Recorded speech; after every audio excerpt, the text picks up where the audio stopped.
무인무기 체계는 만능도 아니고 무적도 아닙니다. 아직은 많은 부분에서 무인무기 체계에 한계가 있지만 이 흐름을 거꾸로 거스를 수는 없습니다. 특히 대한민국 같은 경우에는 인구 절벽으로 인해 병력 감소가 심각해져서 첨단 무기는 있는데 운용할 인원이 없다는 말까지 나오고 있는 상황입니다. 육군의 경우 최전방 GOP의 CCTV를 활용한 과학화 경계 시스템이 자리 잡은 것은 벌써 꽤 오래된 이야기가 됐습니다. 아닌 게 아니라 이제 육해 공군의 무기 체계에서 자동화는 기본이고 최대한 인력이 적게 투입되는 방향으로 개발되고 있습니다. 이와 연계된 무인무기의 가장 큰 장점은 병력의 안전이 담보된다는 것인데요. 위험한 전투지역이나 적대적 환경에서 병력을 직접 투입하지 않고도 작전을 수행할 수 있습니다. 비용적인 면에서도 무인 시스템은 효율적입니다. 초기 투자 비용은 높을 수 있지만 인건비와 인명 손실에 따른 비용을 절감할 수 있어 장기적으로 볼 때 더 경제적입니다. 또한 무인무기 체계는 인간의 능력을 초월하는 성능을 발휘할 수 있습니다. 예를 들어 무인기는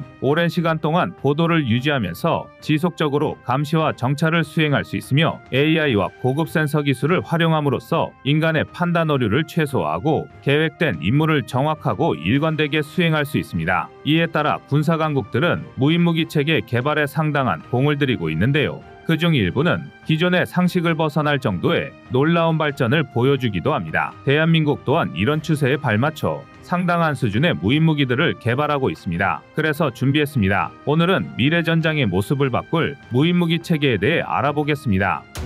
지금 보시는 영상이 마음에 드셨다면 지인들의 카톡으로 공유해주세요. 여러분의 구독과 좋아요는 꺼리튜브 영상 제작에 많은 힘이 됩니다.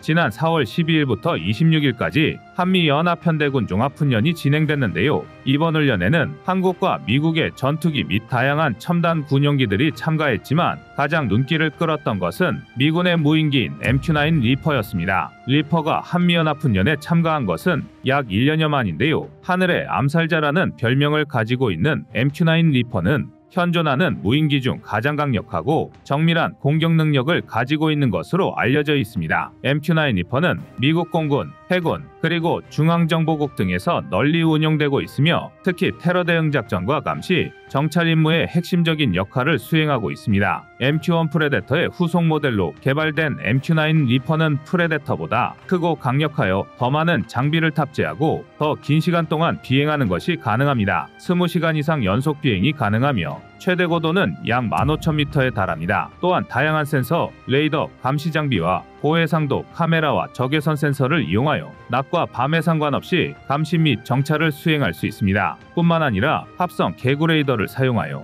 구름이나 다른 시각장애물을 통과하여 이미지를 생성할 수 있습니다. 하지만 리퍼가 하늘의 암살자라는 별명을 얻은 것은 무시무시한 공격 능력 때문입니다. 리퍼는 최대 1700kg의 무장을 탑재할 수 있습니다. 헬파이어 미사일, GBU-12 페이브웨이트 레이저 유도 폭탄, 그리고 GBU-38 제이담과 같은 미사일과 폭탄을 사용할 수 있어 공격 임무에도 탁월한 성능을 보입니다. 이러한 무장 능력 덕분에 리퍼는 고정된 목표뿐만 아니라 이동 중인 목표에 대해서도 정밀 타격이 가능합니다. 리퍼 같은 무인기는 육안은 물론이고 레이더에도 잘 포착되지 않는데요. 만일 리퍼가 자신을 노리고 있다는 것을 알게 된다면 그 대상은 곧바로 패닉에 빠지게 될 겁니다. 과거 미국이 적대국의 군사 지도자나 테러 용의자를 제거할 때는 CIA 등의 인적정보 자원이나 정찰 위성 등으로 위치를 확인한 다음 특수부대 투입 혹은 전투기를 발진시켜 미사일을 발사하는 방식을 사용했지만 이는 실패 위험도 높고 비용적으로도 그다지 효율적이지는 않았습니다. 하지만 리퍼처럼 무장을 장착한 무인기가 등장함으로써 인명 손실 없이 성공률이 높은 작전을 펼칠 수 있게 된 것입니다. 그리고 최근 미국에서는 영화에서나 볼 법한 전투 실험도 있었습니다. 미국 국립훈련센터에서 2월 23일부터 3월 20일까지 프로젝트 컨버전스 캡스턴4라는 대규모 전투 실험이 있었는데요. 여기에는 미국의 육군, 해군, 공군,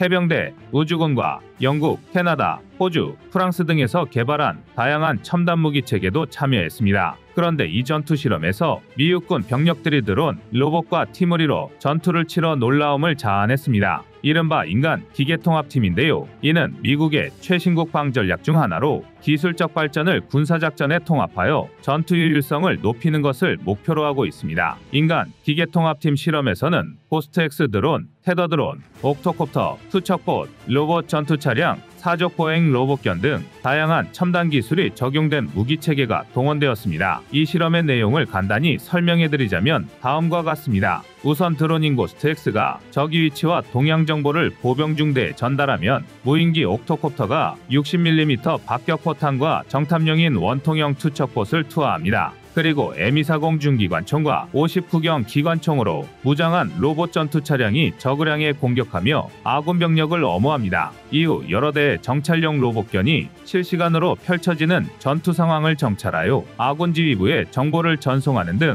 미래의 전장을 보는 듯한 모습이 펼쳐졌습니다. 그러나 아직 놀라긴 이릅니다. 미국에서는 이보다 더 충격적인 실험도 있었습니다. 인공지능이 조종하는 전투기와 인간 파일럿이 탑승한 전투기 간의 공중전, 그것도 시계외 공중전이 아닌 근접 공중전 도그파이트를 벌인 것입니다. 미국의 언론 매체 뉴스위크 등에 따르면 지난해 9월 AI가 조종하는 F-16 개조 전투기와 인간 조종사가 모는 F-16 전투기 간의 실제 공중전 테스트가 이루어졌습니다. 도그파이트는 두 전투기가 서로 매우 가까운 거리에서 벌이는 공중전을 말하는데요. 이번 테스트에서 AI 전투기는 인간이 조종하는 전투기에 610m까지 근접하며 다양한 전술 기동을 선보였습니다. 이전까지는 막대한 양의 데이터를 분석해 예측하고 판단하는 기계학습을 했다고 해도 전투기 조종의 위험이 따르고 인간이 통제하기 어렵다는 점 때문에 AI가 실제 자율비행을 하기는 어려울 것으로 판단했습니다. 그러나 이번 도그파이트가 성공함에 따라 AI 조종사의 현실화가 큰 진전을 이룬 것으로 평가되며 AI가 실제 전투 환경에서 어떻게 행동할 수 있는지의 가능성을 보여주었습니다. 미국 국방부와 산하기관인 고등연구계획국은 이러한 테스트를 통해 AI 전투기의 성능을 지속적으로 개선하고 있으며 2022년 12월에 프로그램을 시작한 이후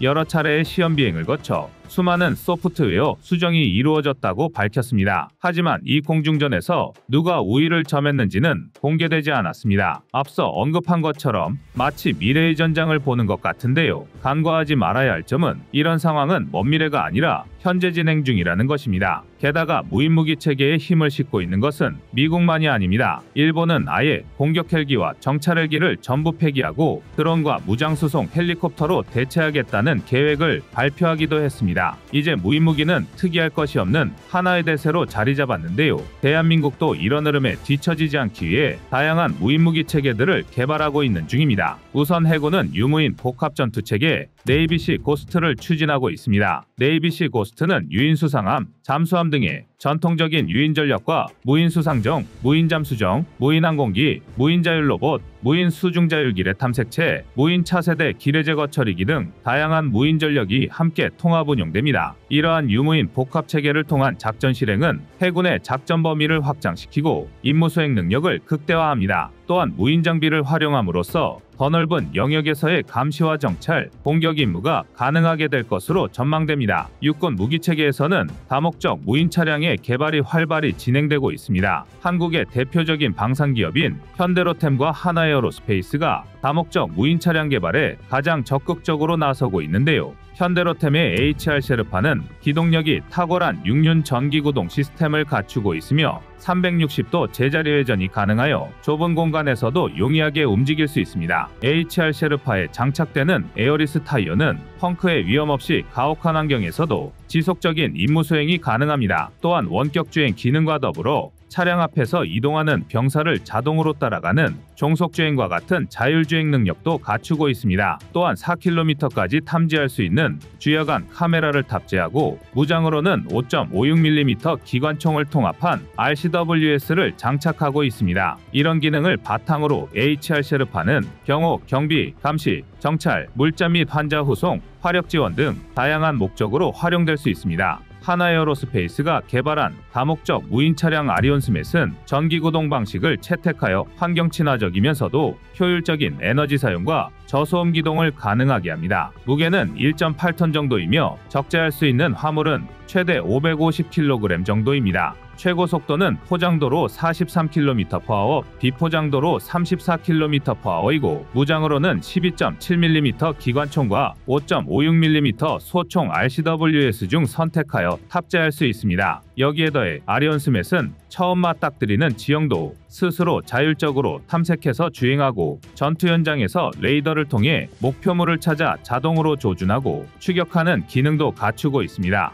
국방과학연구소도 이런 대열에 빠질 수 없는데요. 미국과 함께 자율터널 탐사 로봇을 개발하였고 2021년에 미국에서 기술시연회를 통해 이미 그 성능을 확인받은 바가 있습니다. AT 로봇은 특히 대한민국의 현실에 꼭 들어맞는 무기체계라 할 수 있는데요. 이 로봇의 개발 목적 자체가 적의 지하 땅굴에 투입되어 대량살 상무기를 찾는 것이기 때문입니다. 길이 1m, 높이 0.75m, 폭 0.68m, 무게 140kg의 AT 로봇은 AI를 활용해 스스로 주행과 탐사를 할 수 있으며 레이저를 활용해 주변을 정밀하게 그려내는 라이다와 CMOS 등 다양한 센서와 심층 신경망 기반 인식 기술 등 첨단 기술들로 제작되었습니다. 몇 년 전까지만 해도 무인무기 체계라고 하면 드론이나 무인기 정도만 떠올렸지만 현재는 차량은 물론 전투기에 이르기까지 무인화 시스템이 개발되고 있습니다. 군사작전의 효율성과 전략의 유연성을 위해 무기체계의 무인화는 피할 수 없는 흐름이 됐는데요. 대한민국의 안보와 세계의 방산생태계를 선도하는 차원에서라도 무인무기체계의 발전이 지속되길 기원하겠습니다. 여러분의 구독과 좋아요가 꺼리튜브 운영에 많은 힘이 됩니다. 대한민국을 포함 군사 강국들은 너나 할 것 없이 해상무인기 배치에 속도를 내고 있습니다. 먼저 미 해군은 2018년 시작된 자율작전 시스템 유령함대 지배자 프로젝트를 착수했으며 이에 따라 미 해군 제3함대 소속 무인수상정 마리너와 레인저가 일본 요코스카 해군기지에 배치됐습니다. 미 해군은 미 제7함대 관할 지역에서 유인함정과 함께 USV의 성능을 확인하는 데 중점을 두고 있으며 이 지역에서 직접 USV를 전개하는 훈련을 지속하고 있는데요. 이들 USV는 상대방 미사일 등을 요격하거나 상대 군함을 타격할 수 있는 SM-6 미사일 모듈을 탑재할 수 있는 것으로 알려졌습니다. 그런데 미 해군은 이전부터 USV를 실험해왔습니다. 사우디아라비아, 이스라엘 등과 공조, 일명 태스크포스 59로 명명된 프로젝트를 실행해왔는데요. 지금까지는 이란 해군을 감시하기 위한 소형 USV를 중동 해역에 집중적으로 배치하던 방식이었습니다. 그러나 중국의 해군력이 급성장함에 따라 물량으로선 도저히 이를 저지하기 힘들다고 판단, 본격적인 무인함 개발에 나선 것입니다. 지난해 공개된 항해계획 보고서에 따르면 미 해군은 2045년까지 유인함정 373척과 무인함정 150척을 보유할 계획이라고 하는데요. 중국 역시 이에 지지 않기 위해 USV 개발에 속도를 내고 있습니다. 전술했듯 자체 개발한 200톤급 무인수상정 운행을 시작으로 앞으로 USV를 전략적으로 중요한 섬이나 전초기지 등 별도의 장소에 매복시켜 전시 상황에 투입하려 하고 있습니다. 중국은 상륙전용 USV도 보유 중인데요. 2018년 11월 주하이 지역에서 개최된 차이나 에어쇼에서 최초로 공개된 중국제 USV 마린 리저드 시제품은 알루미늄 합금 본체에 길이 13.5m, 폭 4.14m의 위용을 자랑합니다. 추진 체계는 디젤 발전기 2기로 구성된 하이브리드 디젤 전기 추진 체계를 이용하고 있으며 자체 배터리를 사용해 8개월 동안 휴면 상태로 유지하다가 필요에 따라 감시 또는 심지어 기습 공격을 감행할 수 있습니다. 또한 중국산 마린 리저드는 50km 밖 연안에서 완전 자율 모드로 원격 조종이 가능하며 위성통신을 사용할 경우 더 먼 거리에서도 제어할 수 있습니다. 이렇게 미국과 중국이 무인기 개발에 열띤 경쟁을 보이는 이유는 우크라이나 전쟁에서 그 효용성을 확인했기 때문입니다. 지난 14일 우크라이나군은 해상무인기 USV를 이용 러시아 흑해함대 소속 대형 상륙함인 체자리쿠니코프를 격침시켰습니다. 850kg의 폭발물을 싣고 적을 공격하는 USV의 파괴력은 현대전에서 차지하는 무인 무기체계의 위력을 여실히 보여준 사례인데요. 대한민국 방산 역시 해상무인기 시장에 눈을 뜨고 있습니다. 현재 LIG-X1은 4대의 무인 수상정을 동시에 생산할 수 있는 국내 최초 해상무인기 개발 연구 생산동을 갖추고 있습니다. 시험동 내부 가로 23m, 세로 11m, 깊이 5m 크기의 실내 수조에선 자율주행이 가능한 해상무인기 해검2, 해검3, 해검5를 테스트하고 있는데요. 해검 시리즈는 작전에 따라 감시정찰 기능 강화, 무장 기능 추가, 유무인 복합 등의 기능을 수행하고 있습니다. 이 중 해검2는 수상 수중 정찰형, 무인 수상정으로 조류가 강한 환경에서 기뢰나 잠수함까지 포착할 수 있는 용도로 제작되고 있으며 해검5는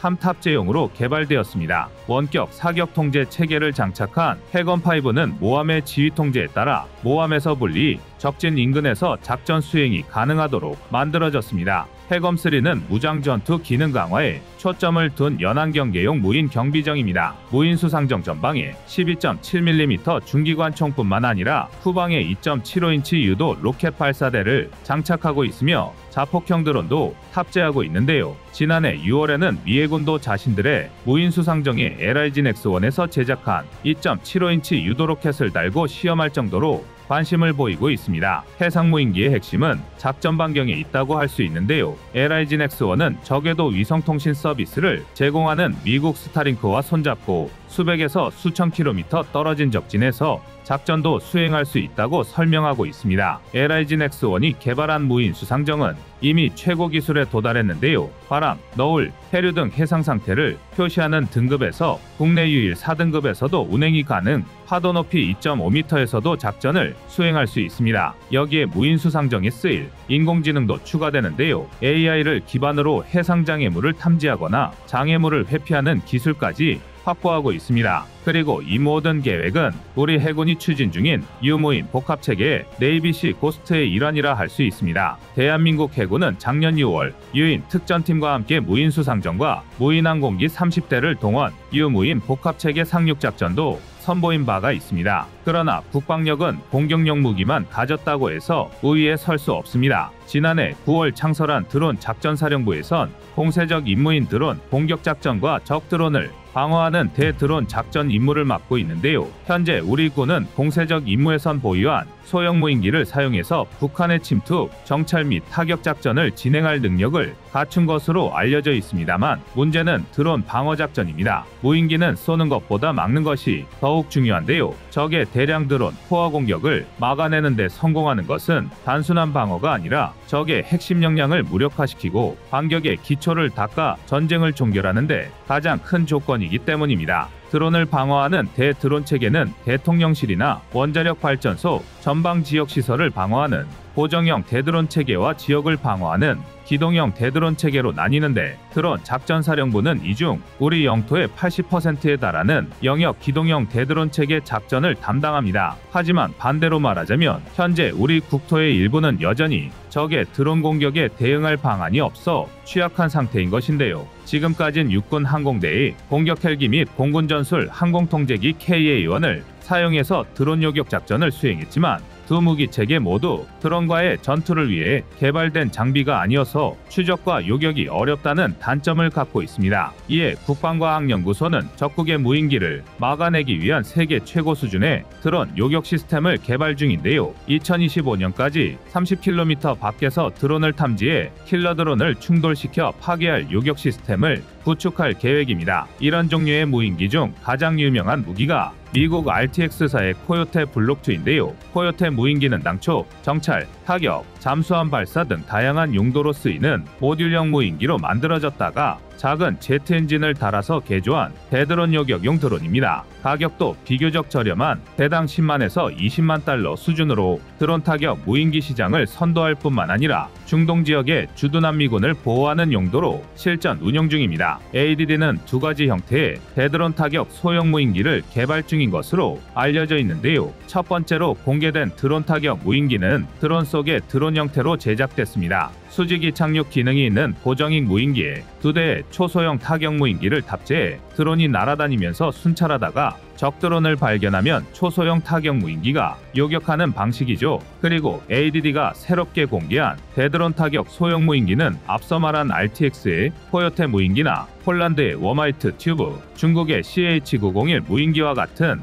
튜브 발사식 공격 드론입니다. 즉 튜브에 있다가 미사일처럼 발사되기 때문에 긴급한 표적을 탐지하고 타격할 수 있다는 장점이 있는데요. ADD는 차량으로 견인할 수 있는 트레일러형 발사대 타격 무인기 10기를 탑재한 튜브를 제작할 예정이며, 이 기술의 최종 목표는 타격 무인기를 무인지상 로봇에 탑재하는 방식입니다. ADD가 구상한 대드론 방어 프로세싱을 조금 더 자세히 살펴보면, 북한 드론을 탐지한 즉시 트레일러의 튜브에서 타격 무인기가 발사되고, 발사된 타격 무인기는 탐지 레이더 및 지상 통제 장비와 교신하면서 적 드론의 접근, 머리 부분에 장착된 영상적외선 탐색기가 끝까지 추적해 자폭하는 방식으로 요격하게 됩니다. 그리고 이 시스템은 트레일러형 발사대와 탐지 레이더로 구성되는데, ADD에 따르면 LSAM 장거리 대공무기 발사대를 개조한 발사대에 GAN 기반의 A사 레이더를 장착할 예정이라고 합니다. 특히 이 레이더 시스템은 현재 용산 대통령실 등에서 운영 중인